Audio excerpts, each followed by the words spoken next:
السلام علیکم ورحمۃ اللہ وبرکاتہ۔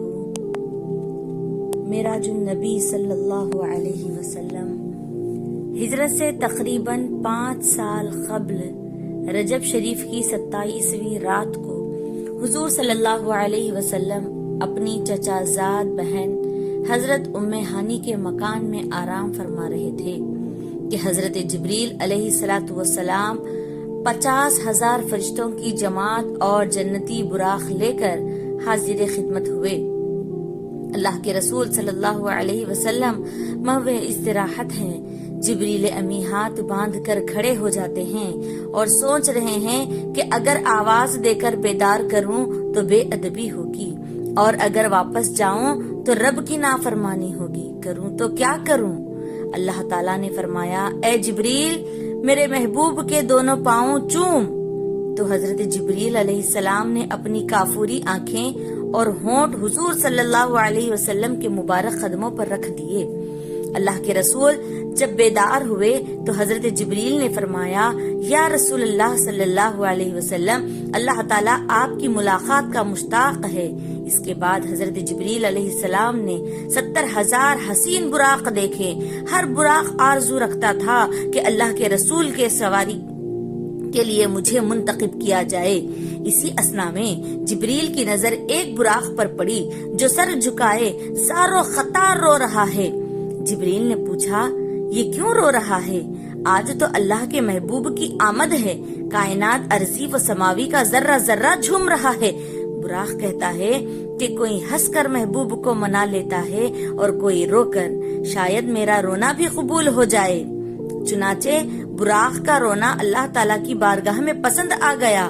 حضرت جبریل علیہ السلام نے عرض کیا، حضور صلی اللہ علیہ وسلم چلیے اس براق پر، یہ رات آپ ہی کی رات ہے، یہ دولت آپ ہی کی دولت ہے۔ یہ عرض کرنے کے بعد حضرت جبریل علیہ السلام نے سینہ مبارکہ کو چاک کر کے دل مبارک کو 3 مرتبہ زمزم سے دھو کر نور معرفت اور لاکھوں قسم کے انوار سے جو حضور رب العزت کے سرکار سے حضرت کے لیے تحفہ لائے تھے بھر کر قلب مبارک کو آفتاب سے زیادہ چمکنے والا بنا دیا۔ پھر اس دل مبارک کو سینے مبارک میں رکھ کر سینے مبارک درست کر دیا۔ علماء اکرام بیان فرماتے ہیں، جس طرح حضور صلی اللہ علیہ وسلم کا دل معراج جانے کے لیے 3 مرتبہ آب زمزم سے دھویا گیا، اسی طرح امت کی معراج نماز ہے۔ نماز کے وقت 3 مرتبہ وضو میں اعضاء کا دھونا سنت رسول صلی اللہ علیہ وسلم قرار دیا گیا ہے۔ 70,000 فرشتے سیدھی جانب اور 70,000 فرشتے بائیں طرف، ہر ایک کے ہاتھ میں عرش کے نور کی ایک مشعل تھی۔ باوجود اس کے حضور صلی اللہ علیہ وسلم کے چہرے مبارکہ کے نور کا اور ہی عالم تھا۔ حکم ہوا، جبریل میرے حبیب کے چہرے پر کئی ہزار پردے پڑے ہوئے ہیں، پھر نور کا یہ عالم ہے۔ اس نورانی کیفیت کی تائید میں حضرت عبداللہ شاہ محدث دکن رحمت اللہ علیہ نے اپنی کتاب معراج نامہ صفحہ نمبر 38 میں تحریر فرماتے ہیں کہ حضرت عثمان غنی رضی اللہ تعالیٰ عنہ فرماتے ہیں کہ جس رات حضرت صلی اللہ علیہ وسلم کو معراج ہوئی، اس رات میں اپنے بستر پر سویا تھا۔ آنکھیں جو کھلی، کیا دیکھتا ہوں کہ تمام دنیا پر دن کی طرح روشنی پھیلی ہوئی ہے۔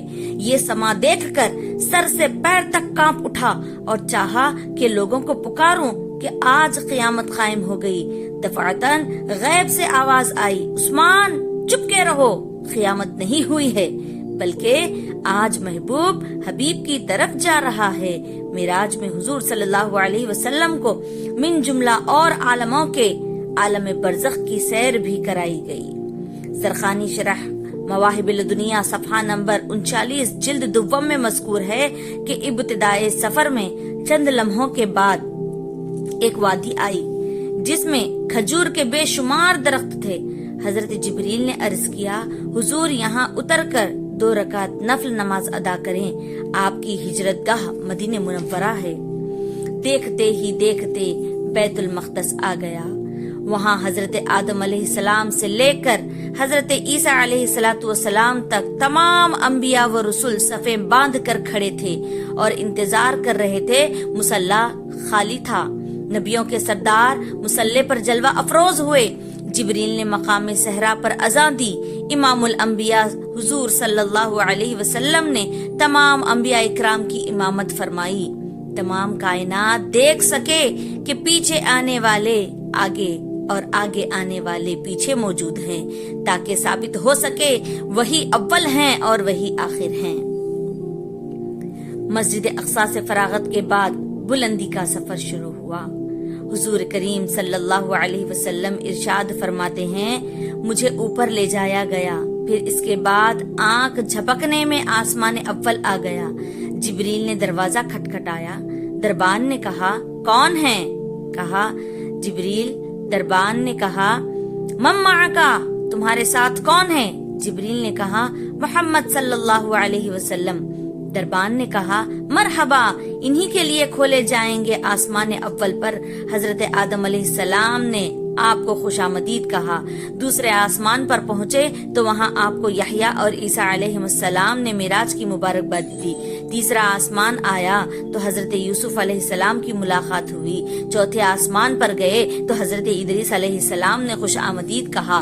پانچویں آسمان پر حضرت ہارون علیہ السلام سے، چھٹے آسمان پر حضرت موسیٰ علیہ السلام سے، ساتویں آسمان پر حضرت ابراہیم علیہ السلام سے مبارکبادیاں وصول کرتے ہوئے سدرۃ المنتہا تک پہنچ گئے۔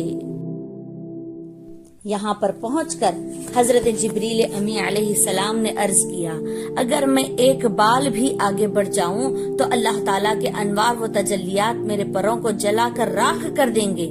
حضرت جبریل امی براق سمیت رہ گئے۔ ایک روایت میں ہے کہ اللہ کے محبوب صلی اللہ علیہ وسلم کی سواری براق یہاں پہنچ کر رک گیا۔ اس وقت سبز رنگ کا رف رف ظاہر ہوا، جس کی روشنی سورج کی روشنی کو ماند کر رہی ہے۔ یہ سواری تبدیل ہوئی۔ فرشتوں نے نبی کا دیدار کیا۔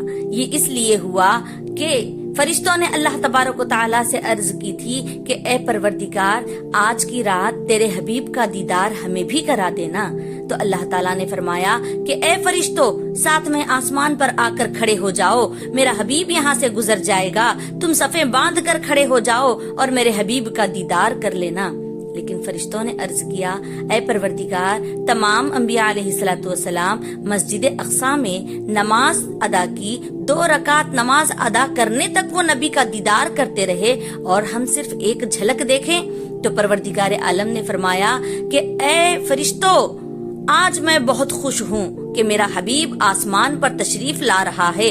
آج تمہاری یہ آرزو بھی پوری کی جائے گی، لہٰذا 7ویں آسمان پر تم صفیں باندھ کر کھڑے ہو جانا۔ میرا حبیب ایک سواری سے اترے گا، دوسری سواری پر سوار ہو جائے گا، اس اثنا تک تم میرے حبیب کا دیدار کر لینا۔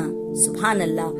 آپ اس رف رف پر سوار ہوئے، چلتے رہے یہاں تک کہ عرش کے پائے تک پہنچ گئے۔ مواہب الدنیا میں مذکور ہے کہ جب حضور صلی اللہ علیہ وسلم عرش کے قریب پہنچے تو تمسلک العرش بإذیالہ، یعنی عرش نے آپ کے دامن کو تھام لیا اور آپ عرش پر متمکن ہوئے۔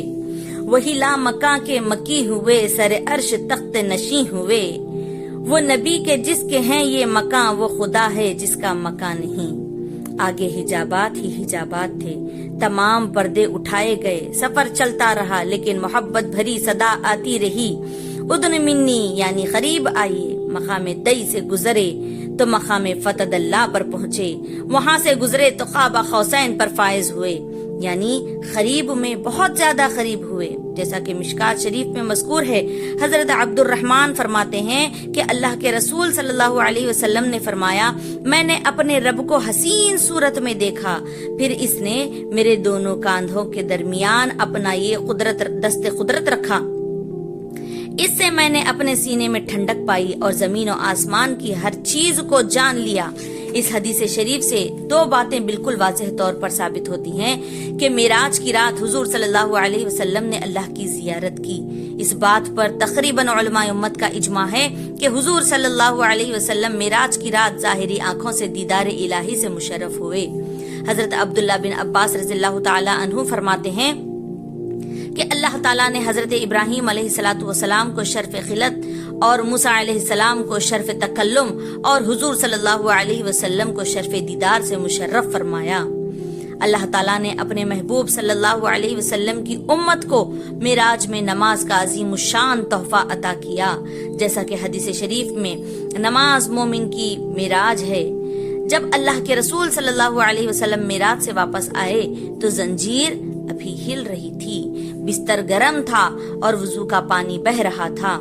اس واقعے کا ذکر اللہ کے رسول صلی اللہ علیہ وسلم نے سب سے پہلے ام ہانی سے کیا۔ انہوں نے عرض کیا کہ اس کا ذکر عام نہ کیا جائے، لوگ انکار کریں گے، مگر حضور صلی اللہ علیہ وسلم حق بات سے کبھی باز نہیں رہے۔ جب ابو جہل نے یہ واقعہ سنا تو صدیق اکبر کے پاس پہنچا اور کہا، کیا تو نے یہ سنا ہے کہ محمد کیا کہتے ہیں؟ کیا یہ بات تسلیم کی جا سکتی ہے کہ اتنی جلدی بیت المقدس اور آسمانوں کا سفر طے کر لیا جائے؟ تو حضرت ابوبکر صدیق نے فرمایا کہ تسلیم تو نہیں کی جا سکتی، اگر میرے آقا صلی اللہ علیہ وسلم نے فرمایا ہے تو ضرور سچ فرمایا ہے، ان کی زبان پر جھوٹ نہیں آ سکتا۔ بہرحال واقع معراج کو عقل تسلیم نہیں کرتی، لیکن خدا تعالیٰ جو چاہتا ہے وہ کرتا ہے، اس کی قدرت میں کسی کا دخل نہیں ہو سکتا۔ رات کے تھوڑے سے ہی حصے میں سیر کروائی تاکہ قوم و ملت یہ احساس کر لے کہ یہ واقع معراج بھی عظیم الشان معجزہ ہے، میرے نبی کی زندگی سرتاپا معجزہ ہے۔ سبحان اللہ۔ مع السلام ورحمۃ اللہ وبرکاتہ۔